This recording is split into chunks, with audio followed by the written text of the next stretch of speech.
그러면 여러분들은 어떤 것을 생각하십니까? 사랑이 너무 많아서 우리 하나님의 사랑을 내게 잘 전해주시는 예수님은 사랑이야. 우리 다 그렇게 생각하고 있지 않습니까? 또 목사인 저도 설교할 때 예수님의 사랑에 대해서 이야기하면 너무 편하고 좋아요. 그런데 또 예수님의 이미지 속에는 화를 내시는 예수님이 있단 말이죠. 이런 설교를 할 때는요, 이 목사도 굉장히 부담스럽고 어려워요.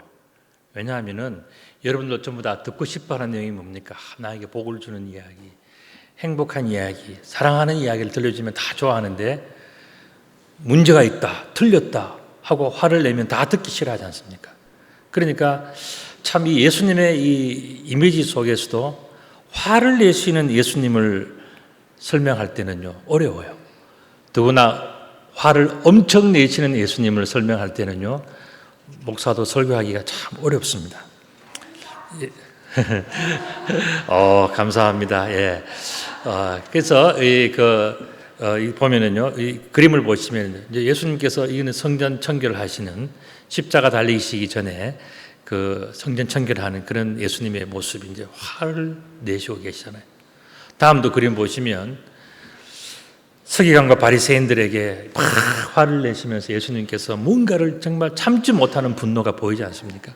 다음 그림도 보시면 그래서 결국 미워하고 화를 내는 사람들 또 예수님도 화가 나서 돌아서 나가는 그런 장면들은 참 어떻게 보면 설명하기 참 어려운 부분들이에요. 오늘 본문이 그런 본문이에요.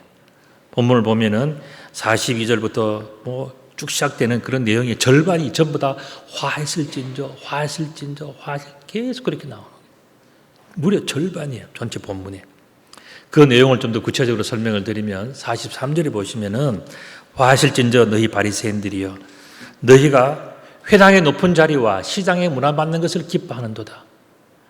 사람들이 칭찬받고 높아지는 거 이게 대해서는 다 좋아하면서 그 모습을 볼 때 예수님께서는 오히려 화가 난다는 거예요. 44절에도 보면은 화하실진저 너희여 너희는 평토장한 무덤과 같다. 그 위를 밟는 사람이 알지 못하느니라. 그러니까 분명히 무덤인데 그게 평토장에 되어 있어서 무덤인지 아닌지 모르는 그런 함정 같고 지뢰 같은 그런 사람들이 있다는 거예요. 그래서 예수님께서 화가 난다. 그림을 하나 보여드리면은 이거는 예루살렘에 있는 지금 있는 그 평토장한 무덤이 우리는 봉분이 있지 않습니까? 저거는 평토장한 무덤이. 예수님 당시에서 부자들은 동굴을 파고 바위를 파고 거기다가 이렇게 무덤을 하고 돌을 굴려 막 던지면 이렇게 했지만 가난한 사람 보통 사람도 어떻게 했냐면은 다 평토장 땅에 묻었단 말이죠. 다음 그림도 마찬가지입니다. 그냥 땅에 이렇게 묻어요. 이게 평토장입니다. 비석만 하나 있든지 없든지 돌을 위에 올려놓든지 그런 정도예요. 다음 그림도 보면 이 예루살렘에 지금 있는 그 무덤들입니다. 제가 예루살렘 성지순례 갔다가 들은 이야기인데요. 세계에서 부자들이 묻히고 싶은 장지 1위가 예루살렘이랍니다. 기독교, 유대교, 이슬람교, 그리스 정교, 로마 캐톨릭 전부 다가 성지가 예루살렘 아닙니까? 그러니까 부자들은 전부 다 예루살렘에 나를 묻어달라고 그러는데 묻을 자리가 없다는 거예요. 예전에 묻힌 사람들이 너무너무 많고 다시 그게 해서 한다는 게 어렵다는 거예요. 예루살렘 그 장지 허가가 굉장히 어렵고 비싸고 돈도 많이 든다는 겁니다. 그만큼 무덤이 많은 곳이 또한 예루살렘이에요. 그런데 좀 기가 막힌 또 사연이 있습니다. 그게 뭐냐면 민수기 19장 16절의 말씀 보면 누구든지 들에서 칼에 죽은 자나 시체나 사람의 뼈나 무덤을 만졌으면 이래 동안 부정하다는 겁니다. 자, 민수기에 이런 말씀이 있는데 또 예전에서부터 예루살렘에는 사람들이 예루살렘에 때 묻히는 걸 너무 좋아했기 때문에 무덤이 많단 말이죠. 다른 말로 하면 평토장이 많은 거예요. 그런데 유대인들은 어떻습니까? 1년에 3번은 예루살렘에 가야 되지 않습니까? 그래서 전국 각지에서 사람들이 다 예루살렘에서 오다 보면은 자기도 모르게 무덤을 밟는 경우가 있어요. 그러다 보면 어떻게 됩니까? 7일 동안 부정하니까 그 사람은 몇 날 며칠을 걸려서 예루살렘에 왔지만 무덤을 한번 밟은 것 때문에 돌아가야 돼.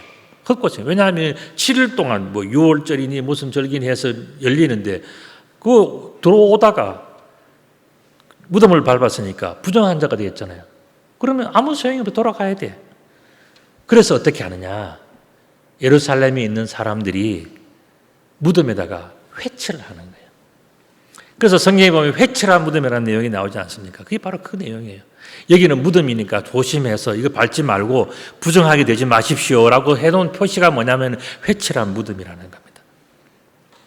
또한 43절의 말씀 보면은 화일진저 너희 바리새인들이여 너희가 회당의 높은 자리와 시장에서 문화만 것을 기뻐하노라 그랬겠습니다. 사람들이 높은 것만 생각하니까 예수님께서 화가 난다. 47절에도 이르시되 화실진저 또 너희 율법교사여 지기 어려운 짐을 사람에게 지우고 너희는 한 손가락도 이 짐에 대지 않는도다 그랬습니다. 그러면 하나 보실까요? 이 사람을 보면요, 이 사람은 말로만 해, 입으로만 해. 그리고 남들이 어렵고 힘든 일을 다 하면은 자기는 그냥 와서 누리기만 해. 이 모습을 보면서 예수님께서 얼마나 화가 났겠습니까? 52절에도 화하실진저 너희 율법교사여 너희가 지식의 열쇠를 가져서 너희도 들어가지 않고 또 들어가고자 하는 자도 막았느니라. 여러분들 하나님 나라 간다는 것, 천국 간다는 것도 뭘 알아야 가요. 모르면 천국을 못 가는 거예요. 그러면 그 알아야 되는 내용은 어디에 들어있습니까? 성경에 들어있는 거죠. 이제 성경의 비밀을 가지고 있다. 이 말씀이 뭐냐면은 바로 지식의 열쇠를 가졌다는 바로 그런 이야기. 다음 그림도 보시면은 바로 그런 이야기죠. 성경이 바로 천국 가는 열쇠고 비밀이 들어있기 때문에 이것이 너무 중요한데 바리새인과 율법 교사들과 이런 사람들은 자기들만 아는 거예요. 마치 옛날에 로마 캐톨릭이 그렇게 했다시피 자기들만 알고는 자기들 마음대로 그냥 해석해버리고 그렇게 하니까요. 사람들이 천국 가는 길을 알 수가 없는 거예요. 그리고 중요한 거 어려운 것들은 말 안 해. 자기들에게 유리한 것만 이야기를 해요. 그러니까 이 진실을 숨기고 왜곡하니까 사람들이 천국을 갈 수가 있겠습니까? 진정한 지식의 열쇠를 가진 자들이 그 짓을 하고 살았단 말이죠.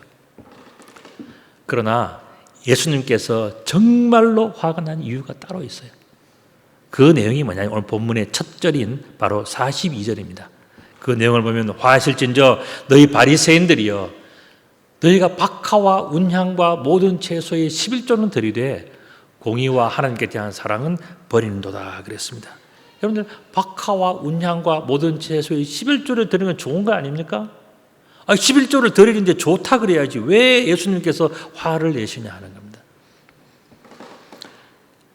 이것의 11조를 드리는 것 때문에 화가 나신 예수님을 볼 수가 있습니다. 자, 그렇다면 무엇이 문제? 왜 예수님께서 화를 내시는 거예요? 11조를 드렸는데 왜 예수님께서 11조를 그럼 드리지 말라는 이야기인가? 여러분들 요즘에 유튜브 가끔 보시면 11조에 대한 이야기 나와요. 저 조금 무슨 이야기인가 싶어 보다가 말았습니다. 뭐냐니까 11조 드릴 필요가 없다. 그걸 이야기하는데 많은 사람들이 거기에 또 좋다고 또 댓글을 달고 클릭을 하고 박수를 치고 있더라고요. 여러분들 이건 사기예요. 왜냐하면 성경에 나와 있는 이야기와 완전 다른 이야기를 하고 자기 조회수 늘리고 자기 인기 올라가고 그렇게 해가지고 사람들이 막 조회하고 좋다 눌러줘서 유튜브 조회수가 많아지면 자기 수입이 늘어나는 거 아닙니까? 그 짓 하려고 목사라는 자들이 그 짓을 하고 앉았더라고요. 완전 가짜 엉터리 목사들이 성경을 왜곡하는 그런 문제들이죠. 자, 그렇다면 예수님은 왜 11조 때문에 화가 나셨을까? 저는요, 이 목회를 하면서 제가 우리 선사교회만 제가 한 21년 목회를 하는데 제가 헌금 이야기 거의 안 해요. 11조 이야기 주일날 조금 하다가 한번 말았어요. 안 해. 그런데 오늘은 이 예수님의 이 11조 문제를 제가 이 본문의 순서대로 하다 보니까 피해갈 수가 없네요. 누가복음 딱 순서니까. 자, 우리가 한번 생각해 봐야 돼요. 여러분들 세상에 있는 사람들은 성경에 11조 이야기 없다, 11조 할 필요 없다 뭐 이렇게 얘기하는데 성경에 11조 규정이 없을까요? 있을까요? 성경에는요 여러 가지 11조의 기록들이 나오고 있습니다. 규정이 나오고 있어요. 성경에 분명히 11조 이야기가 나오고 있어요. 그런데 아까 말씀드린 대로 인기 얻어서 조회수 늘려서 자기 수입 늘리려고요 사람들에게 듣기 좋은 꽃노래를 하는 아주 싹한 인간들이 있단 말이죠. 정말 그런 사람들은 화가 있을 거예요. 또 거기에 대해서 또 생각 없이 좋다고 누르는 사람들도 정신 똑바로 차려야 됩니다. 제가 이제부터 성경에 있는 이야기만 저는 합니다. 뭐냐? 창세기 14장 20절에 이 예언의 이름은 뭐냐면은 성경에 기록된 11조의 첫 번째 이야기예요. 거기 보면은요, 아브라함의 이야기가 나옵니다. 아브라함이 조카 롯이 포로로 해서 끌려가 버리는 거예요. 그러니까 아브라함이 어떻게 합니까? 잘 됐다고 생각하는 게 아니라 자기 조카 롯을 다시 찾아오기 위해서 밤에 군사들이 이끌고 가서 조카와 그 모든 뺏어오고 그 군대를 물리치고 그들의 전리품을 가져와요. 아브라함이 생각해 보니까 참 이거는 있을 수 없는 일이 생긴 거예요. 우리는 숫자도 적고 이방인들이고 그 다음에 이 조카는 인질로 끌려져 있고 가서 꼼짝없이 당할 수밖에 없었던 그 상황에서 아브라함은 어떻게 됩니까? 자기가 생각하지 못한 엄청난 일을 얻은 거예요. 목숨도 살았죠. 조카도 구했죠. 전리품도 얻었죠.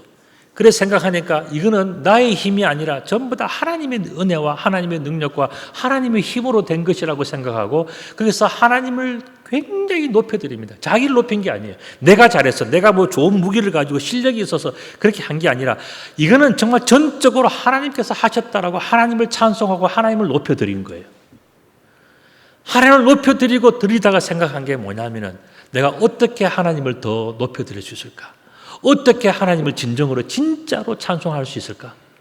그 문제를 가만히 생각하다가 아브라함이 떠올린 게 있어요. 그게 뭐냐면은 그 당시에 제사장이었던 멜기세덱이라는 사람을 찾아가서 내가 하나님 앞에 감사하고 싶습니다. 내가 하나님을 찬송하고 싶습니다. 내가 하나님을 높여드리고 싶습니다. 이건 내가 한 것이 아니라 하나님이 하셨기 때문에 내 인생을 하나님 앞에 감사 표시하고 싶습니다. 그렇게 해서 그 10분의 1 가져온 전리품의 10분의 1을 멜기세덱이라고 하는 제사장에게 드린 것이 처음이에요. 그 이후로 아브라함과 그의 자손들은 전부 다 이 11조를 하네. 지금도 유대인들은 11조를 합니다. 그리고 지금도 유대인들 중에서는 또 우리 많은 기독교인들 중에서는 10의 1조, 2조, 3조, 10의 7조까지 하는 사람이 있어요.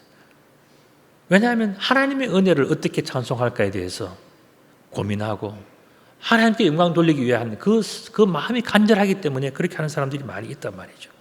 자, 그렇다면 11조가 뭔가 하는 것을 우리가 봐야 되는데 11조라고 하는 것은 열십자의 한일자 그리고 조자가 뭐냐면 곁가지 조자예요. 곁가지라는 건 곁순이라는 이야기거든요. 나무가 있으면은요 어릴 때는 술이 나오지만 이제 세월이 지나면 이것이 뭡니까? 가지가 되지 않습니까? 둥지 이거는 전부 다가 뭐냐 하면은 내가 누리고 내가 하는 거예요.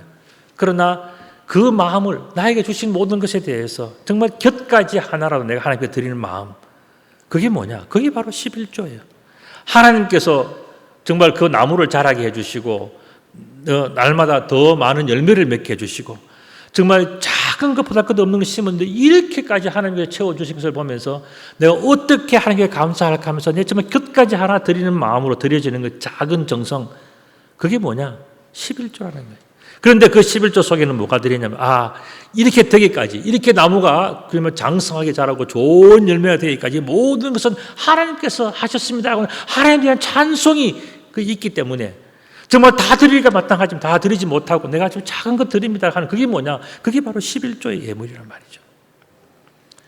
아브라함의 손자 야곱이 있지 않습니까? 야곱의 이야기가 창세기 28장에 나옵니다. 창세기 28장 21절부터 22, 23절에 나오는데 뭐 더 전에도 나오지만 그게 핵심이 11조에 대한 이야기가 나와요. 야곱이 밧단 아람 자기 외삼촌 집으로 도망가는 에서의 낯을 피해서 도망갑니다. 에서는 죽이려고 그러고 자기는 밤새껏 도망을 갑니다. 가다가 그 베델 들판에서 어떻게 합니까? 벽돌을 하나 놓고 잠을 자는데 자면서 천사가 오르락 내리락 하는 것을 만나면 하나님을 만나요. 그러면서 지금까지 먹지도 못하고 죽을 고생을 도망다니면서 입지도 못하고 고생하면서 살아가는 자기가 그토록 원하던 하나님을 만난 거예요. 그러니까 그 하나님과 만나고 난 다음에 자기가 고백을 합니다. 하나님이 나와 함께 하셔서 지금 나에게 꿈속에서 보여주는 그 하나님께서 꿈뿐만 아니라 살아가는 모든 날 동안에 나와 영원토록 함께 하셔서 내가 가는 이 길에서 나를 지키시고 나는 지금 먹을 떡도 없고 입을 옷도 없지만은 나에게 먹여주시고 입을 옷을 주신다면은 그건 다른 말로 뭐겠습니까? 하나님이 나와 함께 하신다는 것만 확실하게 해주신다면 아무것도 없는 사람이 지금 그 기도를 하는 거예요. 그렇게 하신다면 내가 평안히 아비의 집으로 돌아가게 하시오면 나는 갈 집도 없는 거예요. 먹을 것도 없고 입을 것도 없고 나는 갈 집도 없는 사람이에요. 완전히 거지, 도망자, 언제 죽을지 모르는 연약한 자예요. 그런데 나로 하여금 다시 아버지의 집으로 돌아오게 하고 나에게 먹을 것과 입을, 이건 뭐 정말 가난한 자의 어떤 고백이죠. 그렇게만 해주신다면 여호와께서 나의 하나님이 되실 것이요. 지금 야곱이 지금 뭘 이야기합니까? 나를 부자 되게 해달라, 나를 뭐 대단하게 뭐 능력을 하게 해달라, 건강을 달라, 뭘 달라, 그게 아니에요. 여호와께서 나의 하나님이 되어 주신다면, 여호와께서 나와 함께 하신다는 그 확실한 약속과 증표와 그 팩트만 나에게 확실하게 있다면 나는 다 만족합니다. 그리고 지금은 나는 아무것도 할 수 없지만은 내가 그날에 여호와를 위해서 나도 무언가를 하겠습니다. 그 고백을 해요. 그게 뭡니까? 내가 기둥으로 세운 이 돌이 하나님의 집이 될 것이요. 지금 벽돌 한 장 놓은 거예요. 그리고 아무것도 이루어지지 않는 이 상황 속에서 야곱은 이야기를 합니다. 나중에 그날이 온다면 나는 오늘을 잊지 않겠습니다. 그 이야기를 하는 거예요. 이게 뭐냐? 11조의 정신이에요. 하나님께서 내게 주신 모든 것에서 10분의 1을 내가 반드시 하나님께 드리겠나이다. 이것은 뭡니까? 내가 지금까지 빈털터리 도망자 아무것도 아닌 사람이 이렇게 돼서 저렇게 돼서 그런 날이 정말로 나에게 다가온다면 그것은 내가 한 것이 아니라 하나님께서 하신 것입니다. 그리고 나는 그것에 대해서 하나님께 반드시 보답하고 살겠습니다. 나는 정말 이 모든 것에 대해서 이것은 하나님께서 하셨다는 그 표를 나는 남기겠습니다. 그 이야기 아닙니까? 그래서 하나님께서 하신 이 모든 일에 대해서 나는 그냥 넘어가지 않겠습니다. 그 고백을 한 거예요. 그런데 이 불쌍한 야곱이 어떻게 됩니까? 나중에 자기 외삼촌의 집에 가서 부자가 돼요. 결혼도 합니다. 그렇게 해서 그 정도 되면은요, 다 잊어버릴 거 아니겠습니까? 뭐 다 지나갔는데, 기도 옛날에 했는데, 혼자 했는데 누가 알아? 그런데 야곱 어떻게 하는지 아십니까? 이 약속을 지켜요. 왜 지키는지 아십니까? 자기가 성공하고 여기까지 살아온 모든 것, 내가 안 죽고 살아남아서 이렇게 먹을 수 있고 입을 수 있고 내 눈에 자식들이 있고 내가 할 수 있는 일터가 있고 가정이 있고 이 한 모든 것은 뭐냐? 여호와께서 나를 축복해 주셔서 되어진 일이라고 고백하기 때문에 이 야곱은 끝끝내 하나님에 대한 그 약속을 지킵니다. 그래서 하나님은 야곱을 너무너무 사랑하고 좋아하고 축복해 주고 그 야곱에 대해서 끝까지 하나님도 책임져 주시는 거예요. 또 11조에 대한 이야기가 있습니다. 신명기 12장 17절에 보면은요, 너는 곡식과 포도주와 기름의 11조와 11조로 드리는 것이 딱 되어 있다. 농경시대 때 여러분들 곡식과 포도주, 기름이 무슨 의미가 있나요? 여러분 곡식 한번 길러봤습니까? 농사 한번 지어봤나요? 곡식은요, 여러분들 다 마트에 가서 사오든가 전화로 주문하죠, 요즘은. 그 예전에는 그렇지 않잖아요. 곡식을 심으려 그러면 그 전에 씨앗을 다 보관해 놓습니다. 그 씨앗은 습기가 차면 안 돼요. 곰팡이가 피니까. 비를 맞히지 않고요, 바람이 잘 통하는 데다가 그물망 같은 데다가 딱 묶어가지고는 비에 맞는 처마에 딱, 옛날에 여러분들 옥수수, 뭐 보리, 밀, 뭐 고추 씨앗, 뭐 전부 다 그렇게 매달아 놨잖아요. 매달아 놓은 이유가 뭐냐? 곰팡이 안 피고 다음 봄에까지 가야 되니까. 첫째는 씨앗을 준비하는 게 어려워요. 둘째는 뭐냐? 봄이 되면은요, 그 겨울 내내 땅땅하고 얼어붙었던 땅이 녹기 시작하면요, 힘들게 쟁기나 삽질이나 홈이나 뭐 가지고 다 갈아엎어요. 이 기경이라고 그러거든요. 요즘은 기계가 좋아서 샥 지나가면 다 되지만 옛날엔 다 손으로 했잖아요. 힘들게 기경을 해야 돼. 기경을 하고 나면 어떻게 합니까? 그 소중한 씨앗들을 심어요. 심고 끝나는 줄 아십니까? 새들이 와서 쫓아먹어요. 그러니까 또 새들이 못 먹게 또 살짝 덮어놔야 돼. 씨앗이 마르면 안 되니까요. 적당히 너무 많이 덮어도 안 되고 적게 덮어도 안 돼. 적당히 덮어야 돼. 이게 기술이에요. 그냥 덮어놓으면 끝납니까? 물을 줘야지. 여러분, 광야나 사막에 뭐 물이 있나요? 이스라엘 같은. 우리는 물이 많잖아요. 지하수 팍 틀면 쫙 나오고 한 방에 쫙 가는데 이스라엘은 그런 나라가 아니잖아요. 그럼 어떻게 하느냐? 물을 길어오든지 해가지고 겨우겨우 물을 줘요. 그 다음에 심어놓으면 그걸 끝납니까? 그 다음에는 곡식이 나오기 전에 먼저 나오는 게 지금 뭡니까? 잡초. 잡초를 제해줘야 돼요. 잡초가 이기면은요, 곡식은 햇빛을 못 받아서 죽는 거예요. 잡초를 또 다 걸러줘야 돼. 그렇게 힘들게 어렵게 시간과 노력과 눈물과 땀과 기도를 다 해서 만들어지는 게 뭐냐? 그게 바로 곡식이에요. 곡식은 그래서 뭐 1년에 한 번, 두 번 해서 그렇게 1모작, 2모작 할 수도 있잖아요. 근데 포도는 또 달라요. 포도는 심고 나면 적어도 3년이 지나야 요만한 거 열려요. 그리고 포도를 길러보신 분은 아시겠지만요, 그 포도는 손이 굉장히 많이 가는 겁니다. 자랄 때서부터 적과라 그래서 그 과일을 다, 작은 것들을 만든 건 다 걸러줘야 큰 게 열리죠. 그리고 벌려오죠. 손이 너무 많아요. 진딧물서부터 일이 많단 말이죠. 그럼 그건 전부 다 해줘야 되잖아요. 포도를 한다는 것은 많은 세월이 걸리는 거예요. 얼마나 힘들겠어요. 그 다음에 기름은요, 이거는 정말 말로 할 수 없는, 이만한 포도 씨를 여러분 짠다 생각해 보죠. 그걸 짜면 기름 얼마큼 나올까? 이만큼 나오는 거예요. 그럼 들깨 한번 짜봤습니까? 엄청난 양을 들깨를 가져가면요, 기름 짜면은 한 병 딸랑 나와요. 이 지금 곡식과 포도주와 기름은 뭐라 이야기합니까? 엄청난 고생과 눈물과 시간과 희생을 다 드린 그런 희생의 결과, 그게 뭐냐? 곡식과 포도주와 기름이라면 그것에 11조를 드리라, 이렇게 규정이 되어 있단 말이죠. 또한 신명기 14장 23절에 보면 내 하나님 여호와 앞 곧 여호와께서 그의 이름을 두시려고 택하신 곳에서 내 곡식과 포도주와 기름의 11조를 먹으며, 그러니까 11조를 드리는 것이 뭐냐?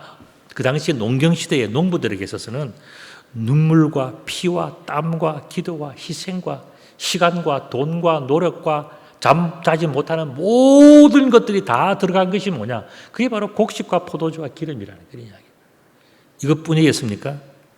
이것을 통해서 내 하나님 여호와 경외하기를 네가 배워야 된다 그랬습니다.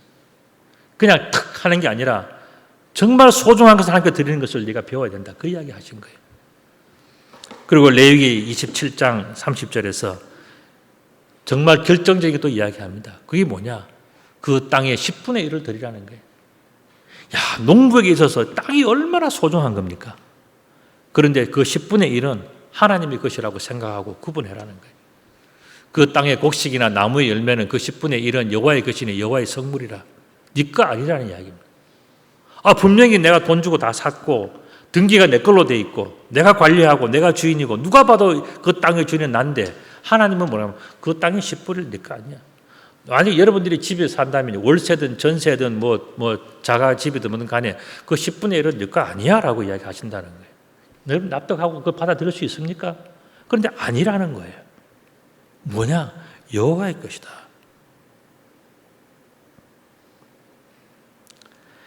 말라기 3장 8절에 사람이 어찌 하나님의 것을 도둑질하겠느냐. 여러분, 말라기는요, 구약 성경의 마지막 책이에요. 구약 성경의 결론이 말라기입니다. 거기에서 말씀하시기를 사람이 어찌 하나님의 것을 도둑질하겠느냐 이야기하셨어요. 우리 십계명에 보면 여러분들이 내 이웃의 것을 탐내거나 도둑질하지 말라고 나와 있지 않습니까? 그런데 우리 옆집 사람 생각하는데 정말 우리들에게 소중한 이웃이 누굴까요? 하나님이라는 말이에요. 하나님의 것을 도둑질하지 말라라고 십계명에도 나와 있고, 지금 말라기 구약 성경의 마지막 결론에서도 뭐냐? 하나님의 것을 도둑질하지 말라고 나와 있단 말이죠.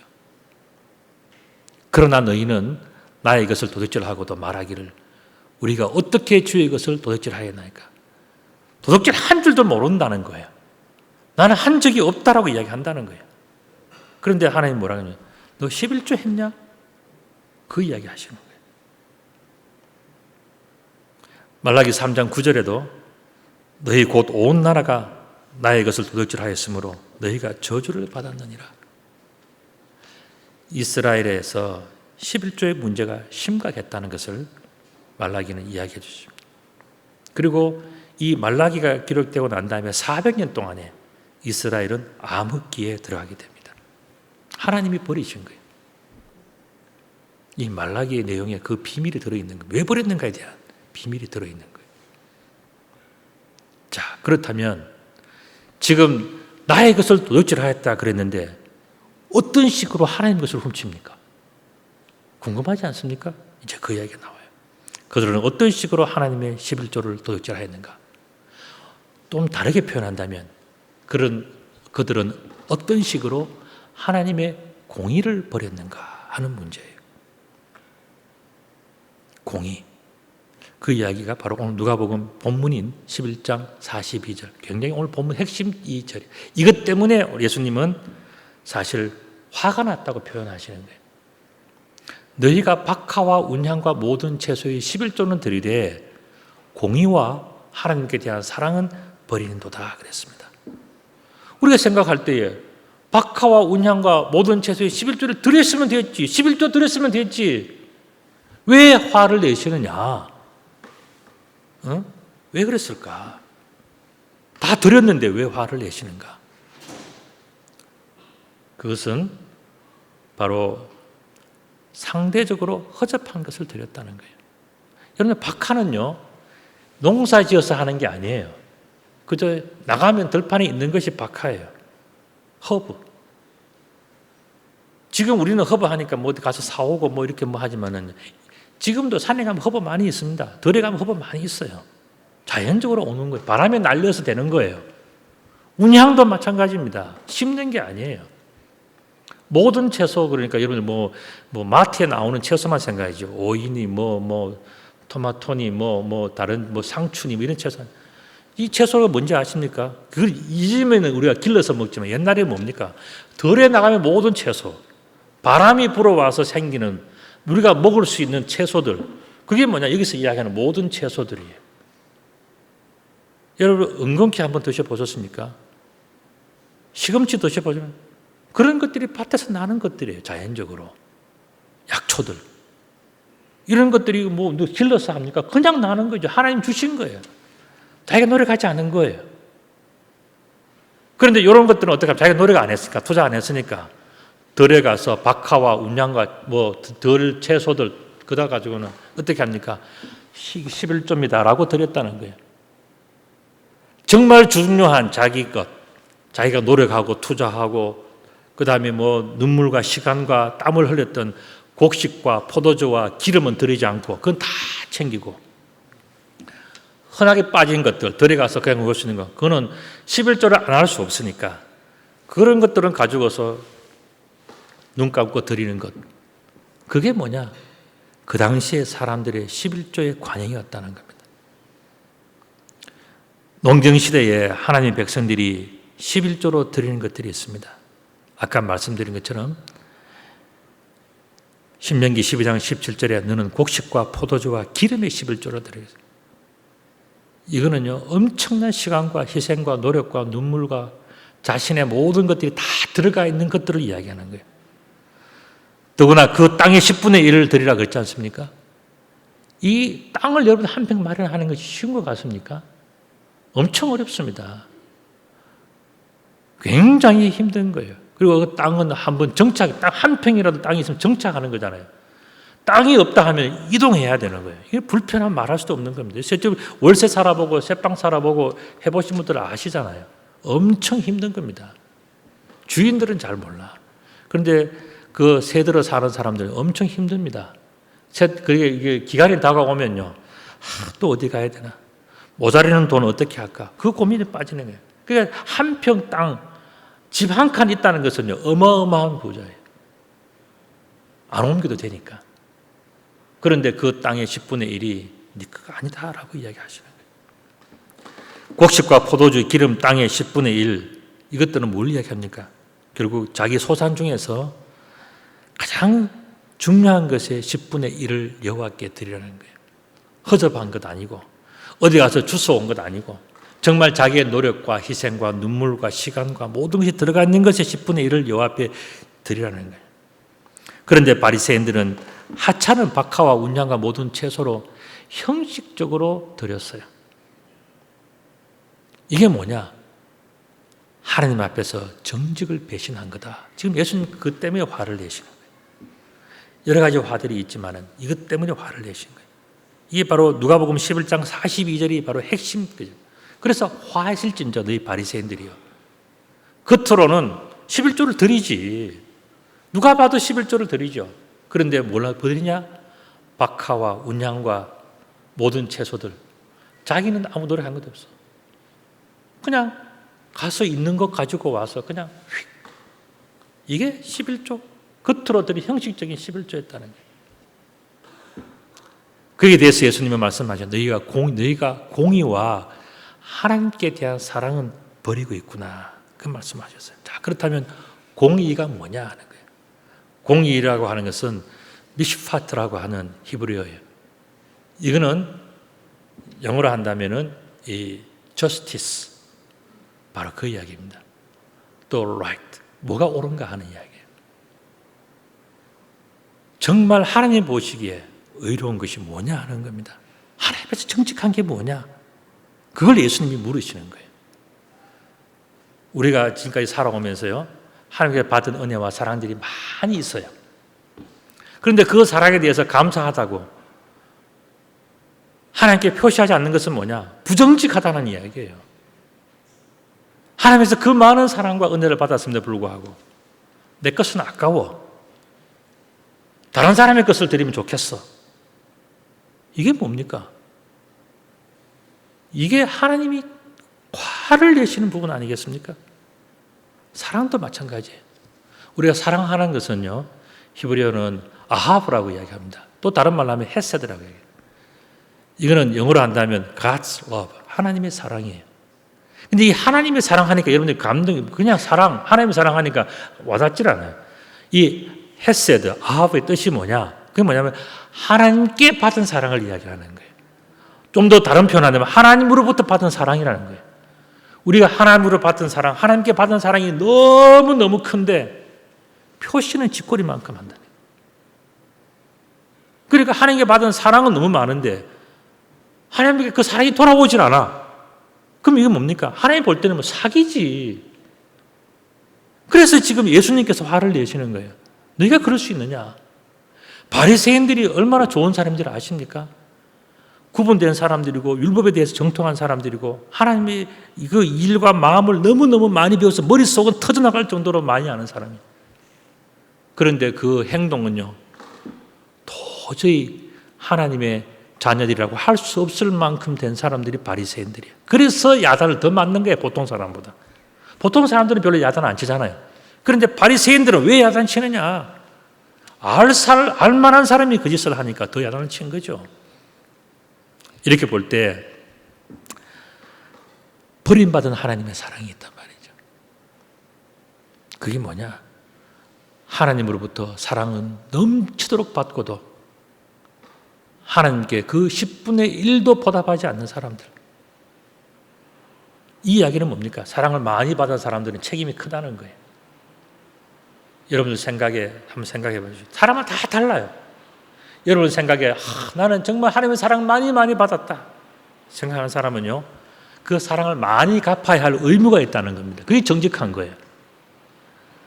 그런데 그렇지 않는 사람들은 오히려 부담이 적겠죠. 그런데 여러분 중에서 생각할 때, 내 생각해 보니까 대학도 못 갈 것 같았고 일찍이 죽었을 것 같았고 사업하다가 벌써 끝났을 것 같았고 내가 버림받아도 몇 번 버림받았을 것 같은데 어떻게 내가 오늘 여기까지 왔지? 하는 사람들 있잖아요, 여러분들. 그 사람들, 그 큰 하나님의 사랑에 대해서 정말 10분의 1이라도 한번 보답해 봤습니까? 그걸 지금 예수님 말씀하시는 거예요. 오늘 핵심 구절이 누가복음 11장 42절, 이 말씀 때문에 나머지 다 이야기하시는 거예요. 평토장한 무덤이라든지 자기의 그 키를 가지고서 천국을 가로막는 자의 표현이라든지 자기 스스로 높아지려고 하는 그런 표현의 모든 게 뭐냐? 다 이 말씀 속에서 나온 거예요. 너희가 박하와 운양과 모든 채소의 11조는 드리되 공의와 하나님께 대한 사랑은 다 버리는도다. 왜 그랬을까?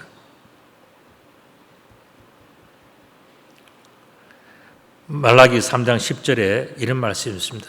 만군의 여호와가 이르노라. 너희의 온전한 11조를 창고에 들여서 너희 집에 양식이 있게 하고 그것으로 나를 한번 시험해 보라는 말씀이었어요. 아까 말씀드린 것처럼 말라기는 구약 성경의 결론이에요.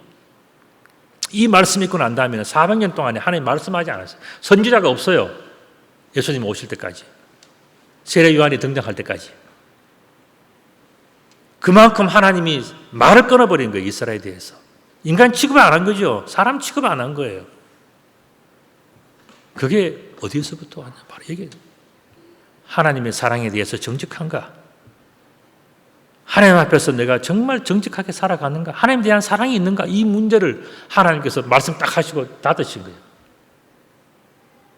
어떻게 보면 참 무서운 이야기죠. 그러나 하나님께서 마지막에 던지신 희망이 있단 말이에요. 그게 뭐냐면은 내가 지금까지 엉터리같이 살아왔다 할지라도 나를 한번 시험해봐라. 11조를 한번 드려보고 난 다음에 하나님께서 너와의 관계가 풀어지고 하나님께 너를 축복해나 안 하나 네가 한번 경험해봐라. 그 이야기를 하시는 거예요. 내가 하늘 문을 열고 너에게 복을 쌓을 것이 없도록 붙지 아니하나 하나님을 한번 시험해봐라. 성경에서 하나님을 시험하면 큰 죄가 됩니다. 그런데 말라기에서 뭐라고 하는지 하나님을 제발 좀 시험해봐라고 하나님이 그렇게까지 말씀을 하셔요. 이만큼 중요한 문제가 뭐냐? 이게 바로 11조의 문제라는 겁니다. 구약시대의 사람들이 하나님 앞에서 11조를 하지 않았어요. 전부 다 나름대로 그냥 자기 마음대로 11조를 한 거죠. 그러니까 그게 마음에 안 들었던 거예요. 그것을 지켜보는 예수님께서 이제 다 결론을 내리시는 본문이 오늘. 저는 사실 이 본문을요, 설교하기 위해서 내가 이 본문을 보기 이전까지는 그냥 뭐냐, 그냥 뭐 예수님의 저스티스, 정의에 대해서 이야기하고 예수님의 사랑에 대해서 저는 그렇게 설교를 했어요, 지금까지. 그런데 오늘 본문을 내가 다시 보니까 뭐냐면 결국 11조에 관한 이야기야. 내가 이 선사교회에서 목회를 내가 21년 했더라고요. 하면서 내가 지금까지 헌금 이야기 한 적이 몇 번, 여러분들 오래 다니시면 다 아시잖아요. 내가 이 건물 지을 때도 여러분들한테 헌금하는 소리 안 했습니다. 그리고 이 파이프 오르간 할 때 제가 한번 이야기를 했어요. 조건을 달았죠. 뭐냐? 여러분들이 부담 없이 할 수 있는 만큼만 요만큼 하세요. 내 이야기했어요. 다 아시잖아요. 그리고 다음에 내 또 한 번 더 헌금 이야기 한 적이 있어요. 그게 뭐냐? 이 교회 리모델링 할 때. 왜냐하면 건물을 우리 지었는데 여름에는 덥고 겨울에는 춥고 겨울에 되면 사람 다 이게 뭐냐면 무릎 담요 가져와서 있어야 돼요. 너무너무 여름에는 이 바깥에 있는 돌이 달구어져 가지고요. 11시가 되면 절정이 일어나. 이 안에 완전 뜨끈뜨끈 바깥 온도하고 똑같아. 어떻게 보면 더 뜨거워. 그래서 우리가 바깥에 외 단열을 하고 창문 단열을 하고 해서 지열을 연결해서 이 전부 다 여름에는 시원하고 겨울 따뜻하게 바꾸는데 돈이 많이 들지 않겠습니까? 그렇게 하면서도 저는 그랬어요. 여러분들에게 리모델링 헌금을 하는데 자기가 부담이 없는 만큼만 하십시오. 라고 제가 단서를 달아서 말씀을 드렸어요. 저는 사실 헌금 이야기를 안 할 수는 없고 하더라도 여러분들에게 최소한의 부담을 드리면 이야기했어요. 그리고 주일 예배 때 한번 제가 11조에 대해서 영상을 한번 보여드린 적이 있습니다. 그 영상에서 뭐가 나오냐면은 11조는 결국 자기가 하나님 나라의 보화를 쌓는 거라는 그 간증이 나와 있어요. 자기를 위한 거라는. 그 내용 잠깐 보여드린 그 전부예요. 오늘처럼 이렇게 통째로 내가 헌금 이야기, 그 중에서 11조를 이야기한 한 번도 없습니다. 저는 그런 이야기를 하고 싶은 사람도 아니고 하고 싶지도 않고, 그런데 오늘 본문이 딱 그렇게 그냥. 이 본문을 내가 보니까 결국 뭐냐, 예수님께서 화가 나고 예수님께서 설명하신 그게 뭐냐, 결국 하나님의 사랑을 버리지 말라는 이야기예요. 그렇게 많은 사랑을 받았는데 예수님이 화가 나시는 이유는 뭐냐, 하나님 앞에 정직하지 않은 것, 하나님의 사랑을 버리는 것, 이게 바로 예수님께서 화가 나시는 그런 부분이다. 누가복음 11장 42절 하반절에 예수님의 결론이 있어요. 이것도 행하고 저것도 버리지 말아야 할지니라. 예수님은 11조 하지 마라 그런 말씀, 11조 해야 된다고 말씀하시고, 이게 성경적이라는 거예요. 이게 하나님께서 원하시는 거라는 거예요. 하나님께 받은 사랑에 정직하게 보답하는 것이 그게 바로 바람직한 거다는 겁니다. 오늘 여러분들이 그 주보 속에요. 선사교회 21년 역사에 처음으로 11조 봉투를 넣어드렸습니다. 그 이야기는 뭐냐? 제가 이 말씀을 내가 보면서 보니까요. 여기에 뭐 많은 분들이 11조를 하고 계세요, 이미. 그러나 내가 11조 오늘 말씀을 봉투를 넣어드린 것은 뭐냐? 혹시 여러분들 중에서 지금까지 안 하셨다면 오늘 단 1,000원이라도 100원이라도 하세요. 11조를 시작을 하세요. 그게 바로 뭐냐? 축복의 열쇠예요. 축복의 통로가 열려지는 거예요. 여러분들이 지금까지 여러분 자전거를 한번 배워보셨나요? 자전거를 탈 때 처음에 손을 못 놔. 그러나 그 다음부터는 어떻게 됩니까? 뒤에서 누가 잡고 있나? 그러고 이제 타잖아요. 손은 벌써 놨는데. 그럼 잘 간단 말이죠. 처음에 못 넘어질까 싶어서 쩔쩔 매는 거지. 여러분들 똑같습니다. 우리가 자전거 배울 때가 똑같은 거예요. 우리가 하나님 앞에 11조를 하기 시작하면요. 잘 갑니다. 더 잘 갑니다. 두려워할 필요가 없어요. 굶어 죽지 않습니다. 그런데 우리는 뭐냐면 11조 하면 내가 어려울 것 같고 그렇죠. 그렇지 않습니다. 자유롭게 행복하게 멋진 세상을 경험할 수 있는 거예요. 지금 예수님께서는 바로 그 이야기를 하시는 거예요. 너희가 하나님의 것을 도둑질하지 말라. 하나님께서 얼마나 많은 축복을 주시려고 하는지 아느냐? 하나님께 받은 사랑에 정직하게 보답하는 것이 여러분들을 향한 하나님의 축복의 새로운 시작이다. 이걸 말씀해 주시는 거예요. 여러분들 11조라는 것이 뭐겠습니까? 그것은 바로 하나님의 은혜에 대한 우리들의 정직한 사랑을 표현하는 거예요. 이렇게 치면 여러분들이 굉장히 마음에 부담스러울 수 있는 거 저도 잘 알고 있어요. 그러나 다시 한번 생각해 봐요. 예수님께서 그렇게 많은 화가 난 게 뭐냐 이거예요. 하나님의 것을 도둑질하고도 아무런 가책도 없고 거기에 대한 어떤 그 후회도 없고 앞으로 어떻게 될 줄도 모르고 그렇게 살아간다면 이게 정말 우리가 예배자가 맞습니까? 하나님의 자녀들이 맞습니까? 그게 아니라는 말씀을 예수님께서 하신 거예요. 저는 오늘 이 말씀을 드리면서 생각합니다. 여러분들이 이 목사를 보고 헌금할 생각도 하지도 마세요. 목사는 그냥 말씀을 전하는 사람이에요. 우리 교회 가난한 교회 아니에요. 우리 교회가 뭐 어렵다 하지만은 뭐 어려운 거는 어느 세상에 어느 교회나 다 어렵습니다. 왜냐하면 교회는 나누어 주는 것이고 퍼주는 것이기 때문에 다 어려운 거예요. 교회가 어렵기 때문에 여러분들에게 헌금하라는 이야기 아니에요. 이야기는 뭡니까? 결국 여러분들이 하나님 앞에서 정직해야 하나님도 여러분들을 축복하신다. 이게 예수님의 메시지 아닙니까? 예수님의 말씀을 자기의 것으로 받아들일 때 축복이 열려지는 거예요. 그래서 오늘 여러분들에게 저는 말씀을 드립니다. 많든지 적든지 금액이 중요한 게 아니에요. 여러분들 오늘 주일 헌금 하시려고 준비하셨던 것들도 다 11조 헌금으로 하세요. 그렇게 해서 여러분들이 이제는요 11조 하는 축복을 누릴 줄 알아야 돼요. 그 축복을 받고 여러분들이 살아가면서 야 정말 하나님의 축복이 이런 거구나. 하나님께서 주시는 사랑이 이런 것이구나 라고 느낄 때 신앙의 새로운 지평이 열릴 거예요. 오늘 예수님은 바로 그것을 말씀하신 겁니다. 오늘 이 말씀은요 듣기에 따라서는 부담스러운 내용이기도 하지만 또 전하는 사람도 참 부담스러운 내용이기도 해요. 그러나 이것은 정직한 예수님의 메시지예요. 이 말씀을 여러분들이 듣고 이 말씀을 순종하신다면 하나님은 여러분들을 더 많이 축복해 주실 거예요. 차고 넘치게 채워주지 않나 보라 말씀하신 그 하나님께서 여러분들을 축복해 주실 거예요. 이 축복을 경험하며 살아가시는 귀한 여러분들 다 되시기를 우리 주님의 이름으로 축복합니다. 아멘. 은혜로우신 아버지 하나님 참 감사합니다. 우리가 알지 못했고 깨닫지 못하고 전하지 못하고 듣지 못했던 모든 일들 오늘 이 본문의 말씀을 통해서 예수님께 저희들이 들려주셨사오니 이 말씀 듣고 새로운 믿음을 출발하고 새로운 축복을 경험할 수 있도록 역사하여 주옵소서. 예수님 이름으로 기도드리옵나이다. 아멘.